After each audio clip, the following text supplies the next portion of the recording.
I met Lin-Manuel in 2004. I had just moved to New York City. He was a young composer and playwright out of New York, writing about the Puerto Rican community here that he had grown up in.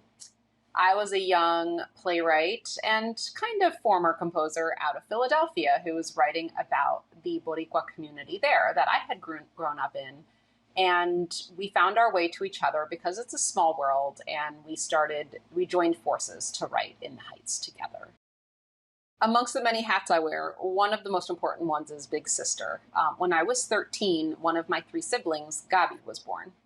And I was a very introverted, kind of reserved and shy person. I was always the listener in the family. When my sister was born, she blew that to smithereens. She, first of all, was like super chubby and loved her body. Her round belly to her was miraculous. And she used to dance around the house saying, "My belly is round as the Mother Earth." It was before the world had kind of taught her to think otherwise about it. And that was just one example. She was free. This girl was free. And through her, I became free through being her big sister.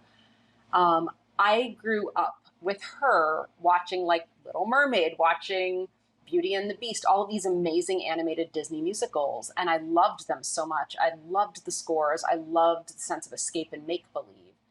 But I could also see, I wanted my little sister to have other kinds of female role models that weren't so much like the good girl or the dutiful one, but that made my sister feel aspirational as opposed to exceptional.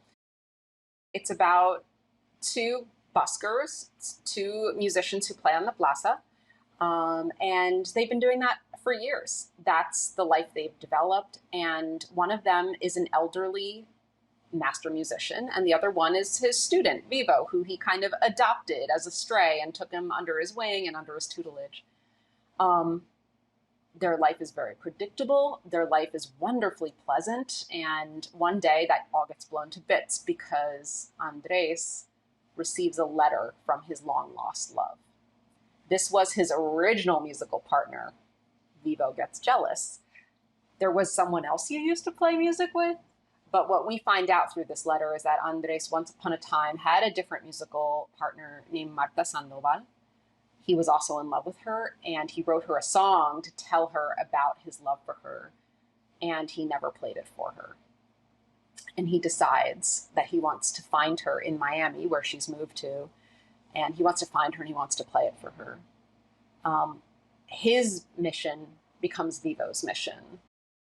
I have worked with Lynn since 2004. It's been a long time. We've had children. We've grown up. We were young playwrights when we first met. We're like older playwrights now. And yet I've never heard him do the things he did in the recording booth. So it was really fun. It was like seeing one of my best friends do something totally different. I've never heard him make those sounds. Vivo scared, Vivo happy, Vivo surprised, Vivo fed up. It was great seeing another side of him. And I think that, Lynn's voice naturally, his speaking voice is naturally very creative because of what he does with hip hop and how he engages different registers of his speaking voice and the musicality of his speaking voice in hip hop. So he was able to use those hip hop skills just to kind of creatively play around with the voice of Vivo.